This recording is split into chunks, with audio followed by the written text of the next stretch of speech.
uma coisa, Leir. Fala. A gente está com um copinho d'água, vamos começar com o básico. Vamos. É porque todo mundo fala aqui no programa, todos os médicos, sem exceção, que água é essencial, que a gente deve tomar água, não deve tomar refrigerante. Sim. Tu já falaste isso no último programa e aí surgiu essa dúvida. Refrigerante não tomei mais também. Ué, que bom, tá tendo impacto. Não, então. eu tô entrando de cabeça, né? Porque eu tô com 52. Sim. Quer dizer, se eu não me cuidar agora, E a namorada dele tem 20, tu tá entendendo, né? Tem que se cuidar mesmo. tem que me Entendendo. cuidar. Bom, se bem que ela tá achando muito chato eu não comer mais nada e não tomar mais nada. Mas se tiver o resultado que parece que dá, realmente, né? Aí a gente tinha falado sobre refrigerante. Refrigerante, nem pensar, né? O problema do refrigerante tem vários problemas. Um deles é o próprio pH, né? O pH de um refrigerante é em torno de 2,5. E o pH é logarítmico. De 2,5 para 3,5 é 10, 3,5 para 4,5 é 100, 4,5 para 5,5 é 1000 e assim vai. O pH do sangue fica entre 7,35 e 7,45. Então você, quando toma um copo de refrigerante, você tem que tomar em torno de 32 copos de água da boa, só para equilibrar o pH que saiu do lugar. E acidez é igual velhice. O velho é ácido. O jovem, o recém-nascido é alcalino. À medida que você envelhece, você vai perdendo a alcalinidade no corpo e vai aumentando a acidez.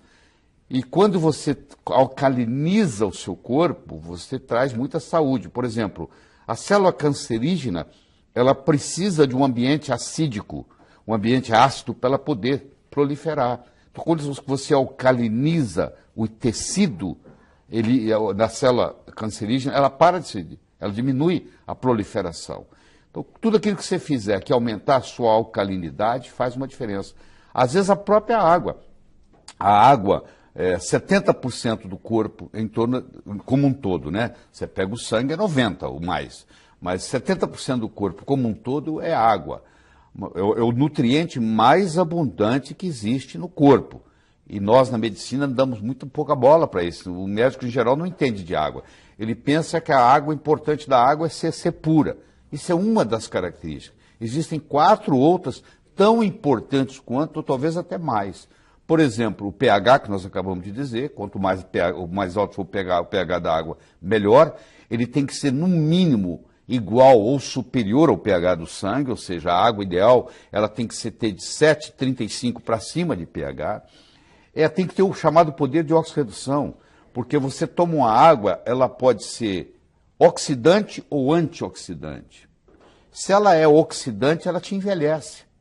Mesmo ela sendo, você diz, mas é água, mas não interessa. Se ela tiver o ORP, que a gente chama, acima de 400, porque, por exemplo, se você tomar uma água de torneira hoje no Brasil, ela tem um ORP acima de 400, aquilo ali é uma água oxidante. O que é o ORP? O ORP é o poder de oxidação dela. Ela tem que ser mais redutora e menos oxidante. Como é que a gente examina isso? Existe um aparelho, um probo que você coloca dentro da água e isso mede, imediatamente te dá quanto que é o ORP. O ORP de uma água boa ele tem que ser negativo. Se a gente passar água no filtro, normalmente... Não muda o ORP. Não muda o ORP. Tem nada a ver com a filtragem, não. Tem nada a ver com a filtragem. A filtragem tira os resíduos, mas não muda o ORP. O ORP da água tem a ver com o ângulo da molécula, porque é H2O. Então, o ângulo do hidrogênio faz uma diferença, entendeu? E hoje existem aparelhos, eu inclusive busquei um meu em Hong Kong, fui buscar um para minha casa, onde você pega a água de torneira, passa por esses chamados ionizadores, e quando sai do outro lado, sai uma água não só com pH de 10, mas sai com poder de redução de menos 200. Quer dizer, essa é a parte boa da coisa, ele se torna um antioxidante. É como se você estivesse ingerindo um antioxidante. Mas tem outras coisas muito importantes. Por exemplo, a condutibilidade da água faz uma diferença enorme. Se você fala assim, eu vou levantar minha mão, levantar meu braço. Quando você dá o comando para levantar o braço, existe uma ordem no cérebro que caminha até os músculos. Bom, isso é conduzido, é um estímulo que é conduzido, onde a água faz parte. Só que se a água não tiver eletrólitos, essa condutibilidade diminui a velocidade. Então, por exemplo, um atleta que toma uma água de baixa condutibilidade, a performance dele atlética cai tremendamente. vou dar um exemplo de uma água de baixa condutibilidade. Toda água que for por osmose reversa, as pessoas me perguntam, o que eu faço com o meu filtro de osmose reversa? Joga ele fora, ou dá para o inimigo. Porque na farmácia você deve usar água de osmose reversa, porque eles estão fazendo diluições. Mas para você beber no dia a dia, e tem muita gente vendendo filtros de osmose reversa para casa, e a pessoa não sabe, compra e pensa que é um grande negócio, filtra tudo, inclusive os minerais importantes. Esse aqui é o problema. Você vai dizer assim, mas na Arábia Saudita, eles pegam água do mar, fazem a osmose reversa e tomam essa água. Bom, mas só que eles fazem a osmose reversa e quando chega do outro lado, eles fazem uma remineralização da água. Aí a água volta a ter os mesmos minerais de antes. Isso é um processo complicado, não é uma coisa simples que você vai acrescentar. Então a minha recomendação é o seguinte, água destilada não se pode tomar, água chamada purificada não se pode tomar, e tem no mercado, está cheio disso. E água por osmose reversa não se pode tomar. Então, se uma pessoa que toma água por osmose filtrada, por osmose reversa, durante muito tempo, ela desenvolve osteoporose, por causa da água. Você vê que coisa absurda.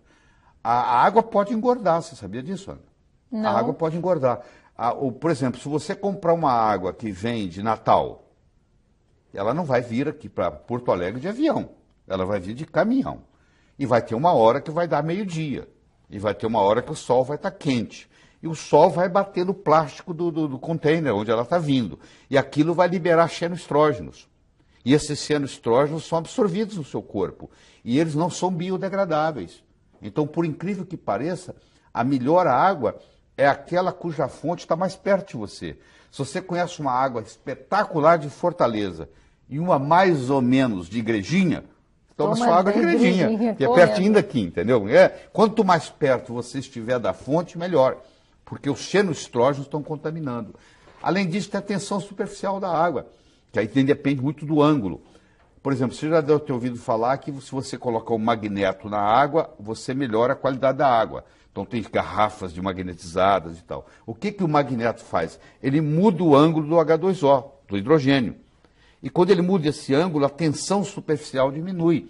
Você imagina lá num capilar, Guilherme, onde quase que a água tem que subir contra a gravidade. Porque chega uma hora que ela tem que ir no capilar. E o capilar, às vezes, é contra a gravidade. Quanto mais baixo for a tensão superficial dessa água, mais ela vai subir. Por incrível que pareça, existe água que desidrata. Olha que paradoxo, porque a tensão superficial dela é tão alta que ao invés dela contribuir para a hidratação, ela puxa o que está lá. E ela acaba desidratando. Então, essa combinação da pureza, do pH, do poder de oxirredução, da condutibilidade, da tensão superficial, isso faz uma água ser remédio.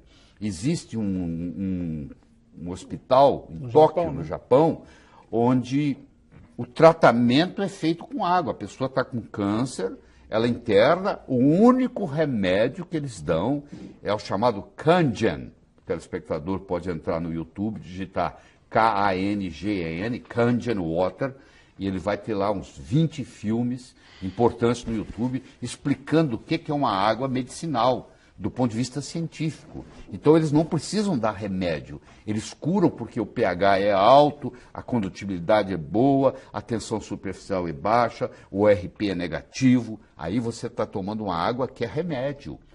Entendeu?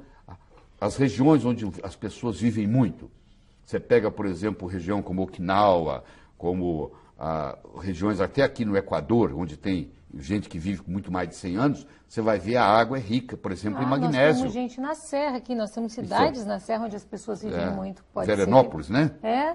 Veranópolis acho que é o lugar mais longevo do Brasil, né? A cidade mais longeva do Brasil, né? Tem mais longevos. Me diz uma coisa, mas tem como a gente... Tem como a gente... uma dica para quem vai comprar. Uma dica que a gente vai comprar. Hoje é lei da Anvisa, você olha no rótulo, tem o pH. Então, o pH, aquilo ali é muito interessante. Se você comprar uma água, por exemplo, com um pH muito baixo, é quase como se você estivesse tomando um refrigerante. Quase como. Então, tem isso que eu disse que eu já tive que mudar isso aí também. Mas eu virei leitor de garrafinha de água. Os caras devem achar que eu sou maluco, né? Que eu fico olhando o rótulo. para ver pH. E o restante desses itens que tu falou? Isso aí você tem que ter aparelhos para medir, que não são caros não, viu? Eu tenho toda essa aparelhagem em casa, porque eu acabei de gravar um DVD em água, vou te mandar de presente, você vai adorar. Aliás, você está indo lá sábado, eu vou te dar de presente um. Eu acabei de gravar um DVD de 1 hora para médicos só sobre água, entendeu? Então você vai trazer o DVD atualizado. Você sabe, nós médicos sabemos muito pouco sobre água, né? Apesar de ser o nutriente mais abundante no corpo humano. A gente devia ser, se é o mais abundante, nós devíamos ter um conhecimento melhor sobre isso. Não se tem aula disso na Faculdade de Medicina. Infelizmente. Pelo menos na época que eu fiz faculdade. Não, agora estão pouco. As faculdades agora estão piores que na nossa época. Bem piores.